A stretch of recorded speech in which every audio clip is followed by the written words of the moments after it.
Maayong hapon, Western Visayas, kag Negros Occidental. Malantaw man kita sa live streaming sa YouTube channel sang GMA Regional TV kag Facebook page sang One Western Visayas. Sa nagapang nga balita, mga balay nga nagkalagubas sa Iloilo City bangon sa hangin kag balod-tugas ang Bagyo Tino nagdangat na sa 266. Pila ka lugar sa probinsya sang Iloilo ginabaha sa gihapon.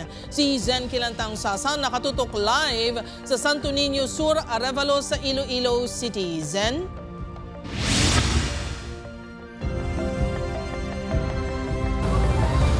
Jert, masobra 246,000 individuals ang apektado sang Bagyo Tino sa Western Visayas kag kalabanan sa mga residente ang nagkalagubaan sang balay.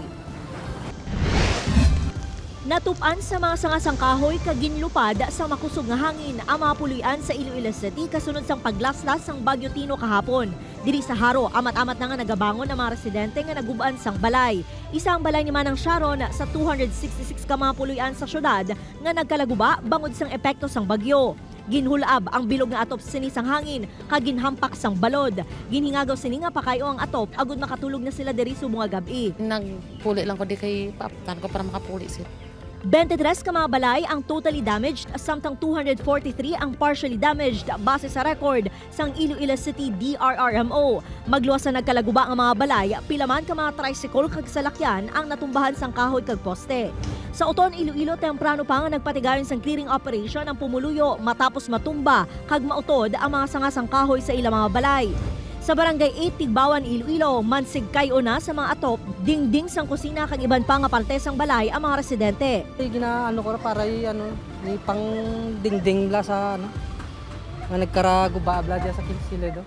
Sa barangay 9, nasulob sa gihapon sang baha ang pila ka balay. Nagahinay-hinay ang mga motorista sa paglabay bangod mataas ang gihapon ang tubig sa dalan.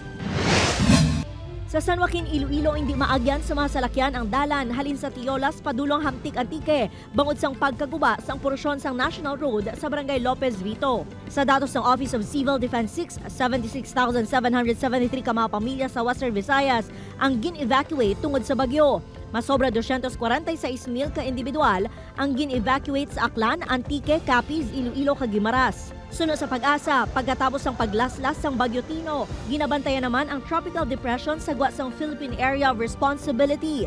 Ginapaabot nga magsulod ini sa PAR sa Biyernes kag pagatawgon nga uwan. Yes, bali hindi siya directly nga may igo diri sa sa may Western Visayas.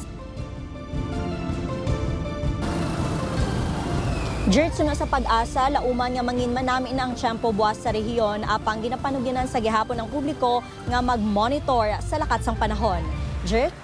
Madam Eugenio, salamat sa update. Kapuso Zen Kilantang Sasa.